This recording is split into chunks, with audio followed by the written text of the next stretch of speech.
Hello students. अपना subject चल रहा था फंडामेंटल्स ऑफ प्लांट ब्रीडिंग और इसके अंदर जो अपना टॉपिक चल रहा था वो था ब्रीडिंग मेथड।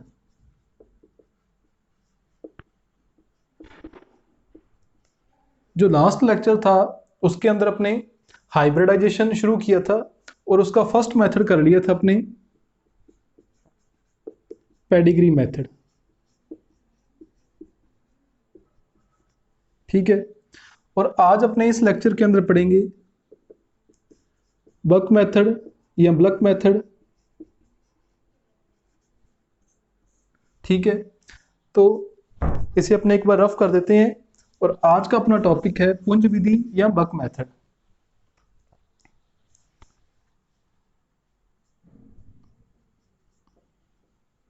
बक मेथड जिसे अपने हिंदी में कहते हैं पुंज विधि। तो सबसे पहले अपने साइंटिस्ट की बात करें कि इस मेथड के बारे में किसने बताया था, तो साइंटिस्ट था नील्सन एहल। नील्सन एहल, ठीक है, या नील्सन एहले भी अपने बोल देते हैं। नील्सन एहल ने सबसे पहले इस मेथड के बारे में बताया था 1908 के अंदर। इस मेथड में क्या होता है कि जो F2 जनरेशन होती है, F2 जनरेशन में से या उसके बाद वाली किसी भी जनरेशन में से अपने जो डिजायर प्लांट है उनका अपने सिलेक्शन करते हैं और इंडिविजुअल प्लांट प्रोजेनी ग्रो करवाते हैं। ठीक है, F2 जनरेशन या बाद की किसी भी जनरेशन में से, वो डिपेंड करता है कि अपने को जो डिजायर करेक्टर वाले प्लांट हैं वो कौन सी जनरेशन में मिलेंगे। ठीक है, तो इस मेथड की अपने बात करें तो इसमें क्या होता है, सबसे पहले तो अपने जो पेरेंट्स होते हैं उनका अपने सिलेक्शन करते हैं। जो फर्स्ट ईयर होता है, पहला साल,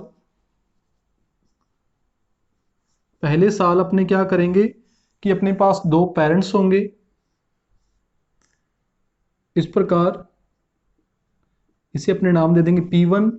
इसका अपने क्रॉस करवाएंगे जो दूसरा पेरेंट होगा, दूसरा जनक होगा, जिसे अपने नाम दे देंगे P2।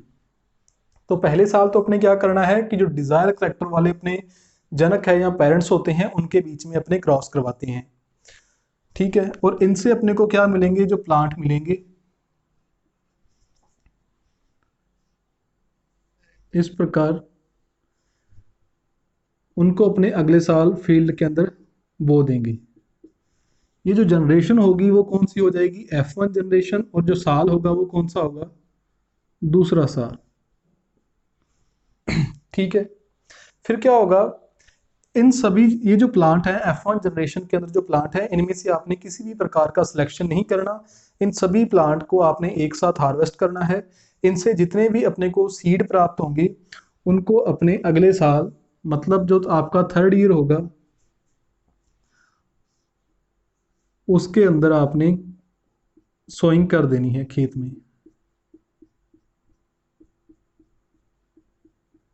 ठीक है, साल कौन सा होगा ये, जनरेशन कौन सी होगी, F2। ठीक है, और फिर यहाँ से अपने किसी प्रकार का कोई सिलेक्शन नहीं करना, बार बार यही प्रोसेस आपने रिपीट करना है काफ़ी साल। ठीक है, जब तक अपने को डिजायर करेक्टर वाले प्लांट नहीं मिल जाते और उनके अंदर होमोजाइगोसिटी नहीं आ जाती। तो इन प्लांट से जितने भी अपने को सीड मिलेंगे उनको अपने अगले साल खेत के अंदर बो देंगे। जनरेशन कौन सी होगी, F3। साल कौन सा होगा, फोर्थ ईयर। ठीक है, फिर अपने आगे बात करें तो इनसे अपने को जितने भी प्लांट प्राप्त होंगे उनको अपने अगले साल खेत में बो देंगे। जनरेशन कौन सी आ जाएगी, F4। साल कौन सा आ जाएगा, फिफ्थ ईयर। किसी भी प्रकार का कोई भी सिलेक्शन नहीं करना। फिर देखिए इसी प्रकार आगे ये जो F4 है, यहाँ से इस F4 जनरेशन में जितने भी प्लांट हैं इनको आपने हार्वेस्ट करना है। इनसे अपने को जितने भी सीड मिलेंगे उनको अपने अगले साल खेत में बो देंगे। ठीक है, यहाँ पर अपने बीच में एक लाइन लगा देते हैं। साल कौन सा आ जाएगा अपना, 6 और जनरेशन कौन सी होगी, F5।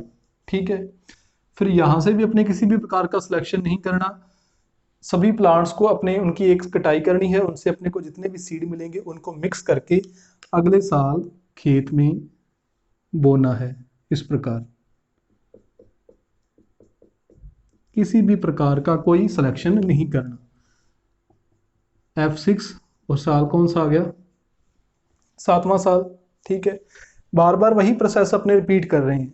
तो अपने 7वां साल आ गया, जनरेशन आ गई अपनी F6। F6 में भी जितने भी प्लांट है उनकी अपने एक साथ कटाई करनी है, उनके सीड को आपने मिक्स करना है और अगले साल खेत में बो देना है। जनरेशन F7 और साल 8वां। यहाँ तक आते आते जो प्लांट्स हैं उनमें क्या आ जाती है, होमोजाइगोसिटी आ जाती है। मतलब जो डिजायर कैरेक्टर वाले प्लांट्स होते हैं उनके अंदर होमोजाइगोसिटी आ जाती है। नेक्स्ट जनरेशन के अंदर भी उनमें सेम कैरेक्टर रहते हैं, सेम जीनोटाइप रहता है, सेम फिनोटाइप रहता है। ठीक है, मतलब उनमें क्या आ जाती है, समयुग्मता या होमोजाइगोसिटी आ जाती है।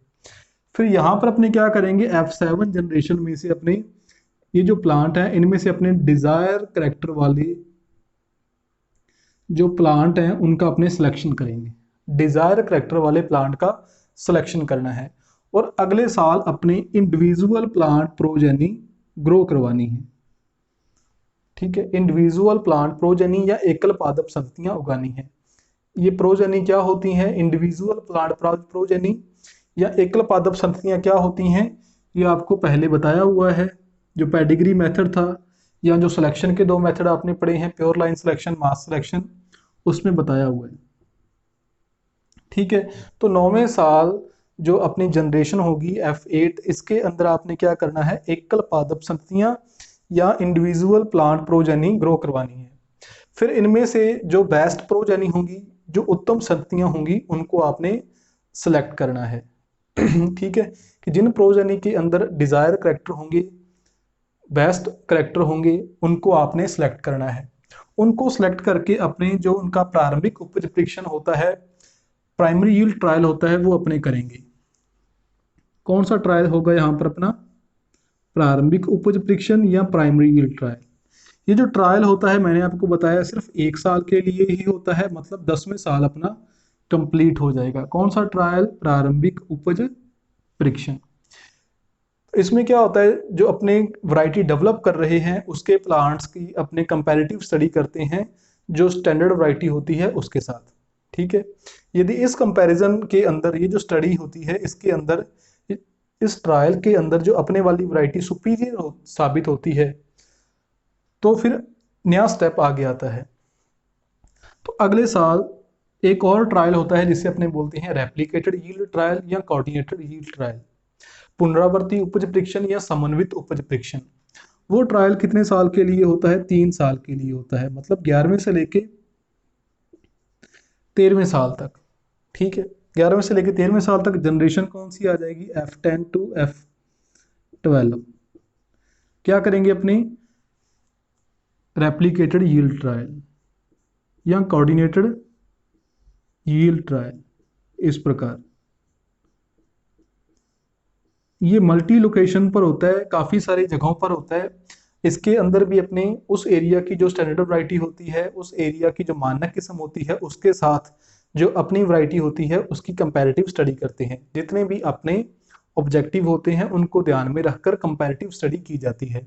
और यदि इस कंपैरिजन के अंदर भी, इस ट्रायल के अंदर भी अपनी वैरायटी सुपीरियर साबित होती है, तो फिर जो नेक्स्ट ईयर आता है,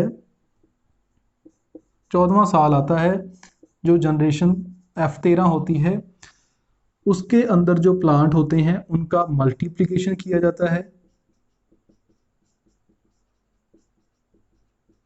और डिस्ट्रीब्यूशन किया जाता है।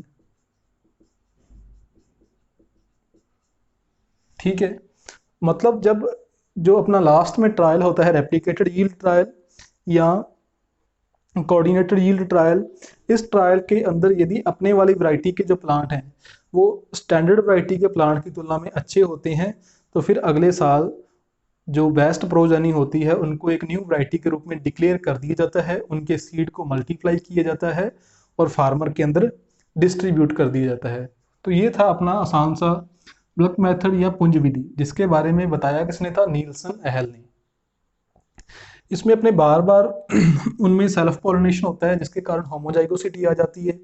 तो जब उनमें होमोजाइगोसिटी आ जाती है, वहां से अपने बेस्ट जो प्लांट होता है उसका सिलेक्शन करते हैं, उनके सीड को अलग अलग रखा जाता है। जैसे यहाँ पर अपने ये जो सिलेक्टेड प्लांट है, इनके सीड को अपने मिक्स नहीं करना, इनको अपने अलग अलग रखना है। और क्यों अलग रखना है, क्योंकि अगले साल इंडिविजुअल प्लांट प्रोजेनी को ग्रो करवाना है। फिर ये जो टेस्ट है, इस टेस्ट के अंदर जो बेस्ट प्रोजेनी होगी उनका सिलेक्शन किया जाता है, और उन प्रोजेनी का जो स्टैंडर्ड वैरायटी के प्लांट होते हैं उसके साथ प्राइमरी यील्ड ट्रायल किया जाता है। यदि इस ट्रायल के अंदर अपने वाली वैरायटी सुपीरियर साबित होती है तो उनका अगले 3 सालों के लिए मल्टी लोकेशन पर रेप्लिकेटेड यील्ड ट्रायल या कोऑर्डिनेटेड यील्ड ट्रायल होता है। और इस ट्रायल के अंदर भी पास होने पर जो बेस्ट प्रोजेनीज होती हैं उनको न्यू वैरायटी के रूप में डिक्लेयर कर दिया जाता है। ठीक है, तो नेक्स्ट जो अपनी क्लास होगी उसके अंदर अपने पढ़ेंगे बैक क्रॉस मेथड के बारे में, जो सबसे इंपॉर्टेंट है। एग्जाम के पॉइंट ऑफ व्यू से देखें कि बार बार जो 15 नंबर में क्वेश्चन आता है वो आता है बैक क्रॉस मेथड पर। या तो वो डायरेक्ट ही पूछ लेता है बैक क्रॉस मेथड को डिस्क्राइब करो, बहुत कम चांस है कि वो डायरेक्ट ही इस प्रकार का क्वेश्चन बनाए। वो थोड़ा घुमाकर क्वेश्चन पूछता है बैक क्रॉस से रिलेटेड। वो अपने नेक्स्ट क्लास में डिस्कस करेंगे कि बैक क्रॉस से किस प्रकार क्वेश्चन आ सकता है।